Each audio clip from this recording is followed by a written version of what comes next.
Thank you, Acting Speaker. I rise to support the Domestic Building Contracts Amendment Bill of 2025. And of course, it's always long been the great Australian dream to own your own home.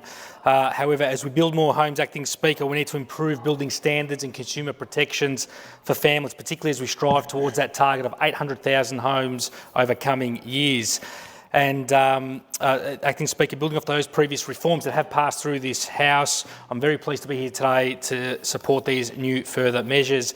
Following the collapse of Porter Davis Homes, the government, of course, has committed or did commit to a review of the Domestic Buildings Contracts Act of 1995 to ensure it was fit for purpose and to strengthen protections for building owners while supporting the needs for the building industry. And the key reforms included in this bill, I just want to focus on one in particular around the new Building and Plumbing Commission, because this bill will support the establishment of the Building and Plumbing Commission, a new powerful watchdog, by transferring powers from the Consumer Affairs Victoria to the Victorian Building Authority. And this will bring together all aspects of building quality, control, regulation, insurance and dispute resolution into a single agency. For the first time, the regulator will bring together all aspects of that control. As I said, regulation, insurance, dispute resolution into that agency, and the watchdog will be given tough new powers to protect Victorian families and their homes. And the Victorian Building Authority CEO, Anna Cronin, has been leading a major transformation of the VBA's performance and culture as part of this process since her appointment in July 2023. And during 2024, Ms Cronin commissioned an independent review into concerns raised by consumers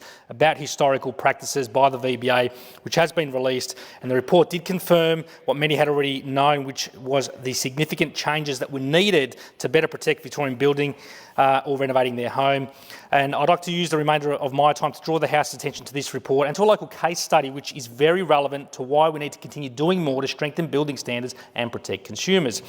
Acting Speaker, the VBA Case for Transformation report sought to examine how the VBA responds to complaints involved in 7 case studies, reviewed the interactions between the VBA, complaints and other agencies, and identified regulatory improvements through improved practices, policy reform and legislation. And just some specific parts of the report I'd like to draw the House's attention to include and relate to defective plumbing works and the attempts by numerous insurance companies, builders and plumbers to essentially abscond their responsibility appropriately to cover impacted consumers and families in a manner that's potentially inconsistent with the Victorian Ministerial Order of Licensed Plumbers General Insurance Order of 2002.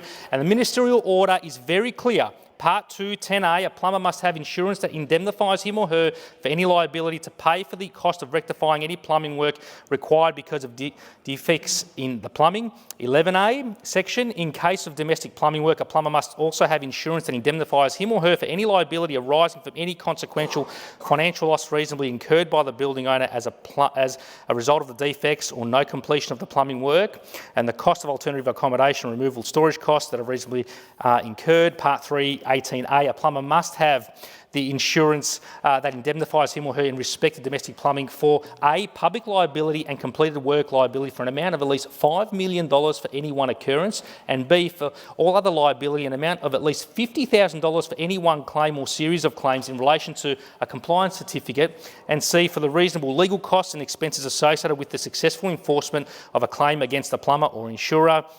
And there's also quite a number of other requirements there around timeframes. However, the report into the VBA highlighted numerous issues relating to insurers, builders and plumbers complying or failing to comply with the directions or intent of this ministerial order. Page 5, very clear, most of the building practitioners involved in the 7 case studies have committed breaches of legislation or engaged in unprofessional or incompetent conduct.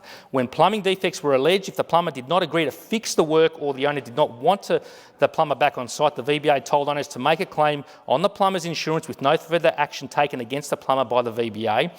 To get the insurer's details, owners had to lodge FOI applications with the VBA, and the case included 9 instances where owners made the claims against the plumber's insurer. In all of these, insurers delayed the claims process for several months or years, and in all but one case, insurers rejected the claims, leaving owners to lodge legal proceedings. There are allegations that claims may be rejected by insurers contrary to the ministerial order for plumbing insurance, which these policies are required to meet. Page 15, of course, highlights the policies issued by the Plumbers insurer do not comply in many cases with the ministerial order for plumbing insurance. And Section 36 talks about the effectiveness of insurance on page 42, and it appears that some plumbers, the report says, may be behaving poorly, undermining consumer protections intended to by the requirement to hold the plumbing insurance that meets the ministerial order. Allegations have been made that insurers are seeking to rely on exclusions or reject claims contrary to the requirements and terms set out in the ministerial order for plumbing insurance. Government should ascertain, the report says, whether the experience of the consumers in the cases is more widespread.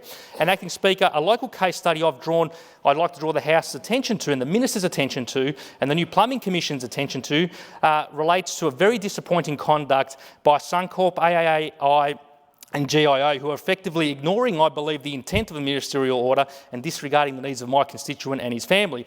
Local constituent Chris contacted me in July to raise concerns and seek assistance regarding the ongoing dispute with Suncorp, AAI, GIO Insurance Company and his plumber for defective plumbing works conducted in 2017 on their property, and their ongoing struggle for these defective plumbing works to be funded and repaired accordingly by the insurer and the plumber. As a young couple, Chris and his wife over a decade ago purchased their property in Pascoe Vale alongside the arrival of their 2 children throughout these years. They continue to renovate and expand their home, as many do. And the original package of plumbing works completed in July 2017, I understand, consisted of sanitary plumbing, below-ground sewerage drainage, below-ground stormwater drainage, cold water plumbing, hot water plumbing, Type A natural gas fitting and rainwater tank installation. And when combined, these original works apparently cost around $15,000 or so. And at the time of these work, Chris informs me that the plumber held a business protect policy with Suncorp and that was consistent with the Victorian Plumbers warranty endorsement. However, it was from early 21 that Chris and his family began to notice serious persistent issues which they suspected were associated with the defective plumbing. In early 21, he began working from home and Chris began noticing persistent plumbing problems, particularly toilets that were not flushed properly or would fill and drain very slowly, with the issue gradually worsening over time. He attempted a number of home remedies, including drain cleaner, hot water soap, suspecting it could only be associated with a minor blockage. In Feb 22, he noticed his backyard was constantly wet for several months, initially attributing this to neighbour's leak. However, lodging a claim with the insurance, their contractors confirmed a separate neighbour leak, but also discovered his sewer pipes were broken on his property in multiple locations. In July 22, an expert report confirmed multiple breaks in his sewer system unrelated to the backyard flooding, and Chris shared these findings with the original plumber, who delayed and offered no solution. In this time, the plumbing issue only continued to worsen. Slow drains, frequent need for multiple flushes and increased odour became a daily burden, especially for his children who used the toilet upstairs. In late 22, the situation further deteriorated, with the toilets becoming virtually unusable through regular sewerage odours and hygiene concerns. Chris again continued to contact the plumber from December 22, who remained unresponsive. On inspecting the sewer vent, Chris also noticed deformation, realised the situation was very urgent, but the plumber would not respond. And throughout this time, Chris and his family were forced to continually live in unsafe, unsanitary and unhygienic conditions for many months, virtually unable to flush toilets reliably or use basic amenities without fear of sewage block-up. As he sought the temporary remedies and solutions to these issues, he ascertained advice and inspections and was able to confirm quite a number of issues, including around the sewerage. The plumber did not follow the proper standards for installing the main sewer pipes. Instead of supporting the pipe with compacted crushed rock, he simply put the pipe in the ground and backfilled it with loose soil. Over time, the soil settled and the weight pressed the pipe downward, creating a dip that eventually caused the pipe to break. This led to ongoing blockages, slow drainage toilets and sewage smells in the home, making basic hygiene difficult.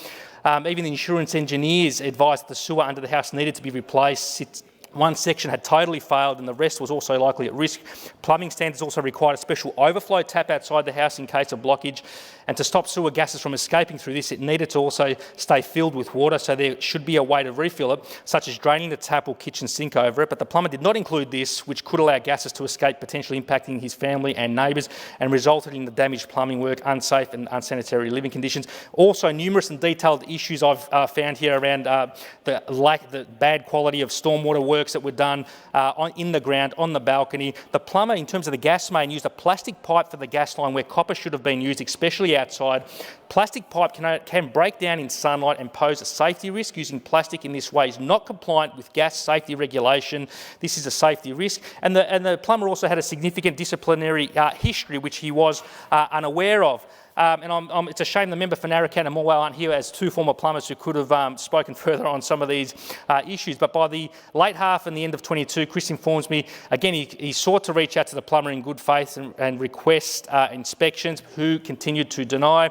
He sought advice and was advised that, yes, the Suncorp policy of the plumber should cover him for this work. He ascertained quotes for the repairs, originally $91,000 quoted back in April 23 and up to $270,000 more recently quoted as of May 25.